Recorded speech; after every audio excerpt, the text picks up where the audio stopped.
12일 목요일 골방 만나 요한복음 7장 25절에서 36절 말씀. 제목 예수님의 출처. 예수님은 초막절 기간 성전에서 가르치고 계셨습니다. 사람들은 예수님을 두고 수군거리기 시작합니다. 저 사람이 그리스도 아닐까? 말하는 이도 있었지만 또 어떤 이들은 우리는 저 사람이 어디서 왔는지 안다며 예수님에 대해 각자의 판단을 내리고 있었습니다. 사람들은 예수님을 나사렛 출신으로 알고 있었습니다. 그러나 그분이 그리스도라는 것, 하나님께로부터 보내심을 받은 분이라는 사실은 알지 못했습니다. 그때 예수님은 분명하게 말씀하십니다. 너희가 나를 알고 내가 어디서 온 것도 알거니와 나는 스스로 온 것이 아니니라. 나를 보내신 이가 참되시니 너희는 그를 알지 못하나 나는 아노니 이는 내가 그에게서 났고 그가 나를 보내셨음이라. 아멘. 사람들은 예수님의 출신을 알았지만 예수님을 보내신 분은 알지 못했습니다. 본문의 핵심은 어디서 자랐는가가 아니라 누가 보내셨는가입니다.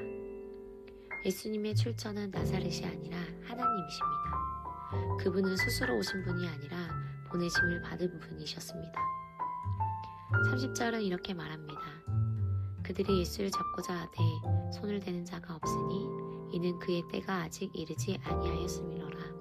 아멘. 사람들은 예수님을 제거하려고 했습니다. 그러나 붙잡을 수 없었습니다.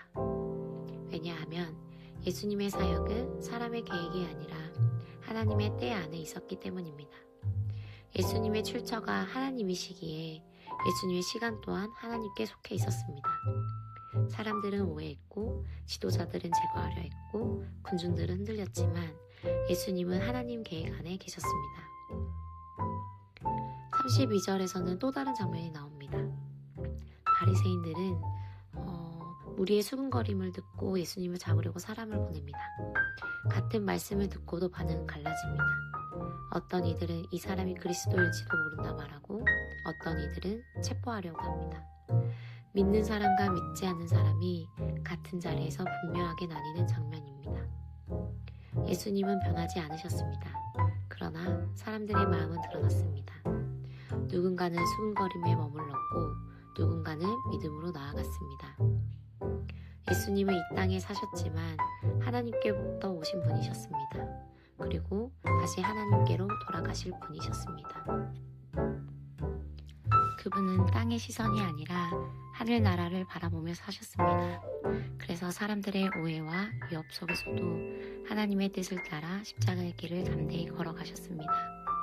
하늘을 알고 있었기에 땅의 위협에도 흔들리지 않으실 수 있으셨던 것입니다. 오늘 우리도 그 자리에 서 있습니다. 예수님을 그저 배경을 아는 사람으로 알고 있습니까? 아니면 하나님께로부터 오신 그리스도로 믿고 있습니까? 말씀을 들으며 판단하고 있습니까? 아니면 믿음으로 반응하고 있습니까? 마르투스 여러분, 예수님의 출처를 바로 아는 것이 믿음의 시작입니다. 예수님을 나사렛 사람으로만 아는 것이 아니라 하나님께로부터 오신 주님으로 믿는 자리까지 나아가길 소망합니다. 기도하겠습니다. 주님, 오늘 하루를 시작하며 주님 앞에 섭니다. 우리의 마음이 수군거림에 머물지 않게 하여 주시옵소서. 알고 있는 것처럼 말하는 자가 아니라 오늘도 믿음으로 반응한 자가 되게 하여 주시옵소서. 이 땅의 일정과 상황 속에 살아가지만 보이는 것에 흔들리지 않게 하시고 하나님을 바라보는 눈을 열어주시옵소서. 예수님처럼 보내심을 아는 자로 오늘 하루도 담대히 순종하게 하시고 하나님의 뜻 안에서 걸어가게 하여 주시옵소서. 오늘 우리의 생각과 말과 발걸음을 붙들어 주시고 믿음으로 시작하여 믿음으로 마치는 하루가 되게 하여 주시옵소서. 예수님의 이름으로 기도드립니다. 아멘.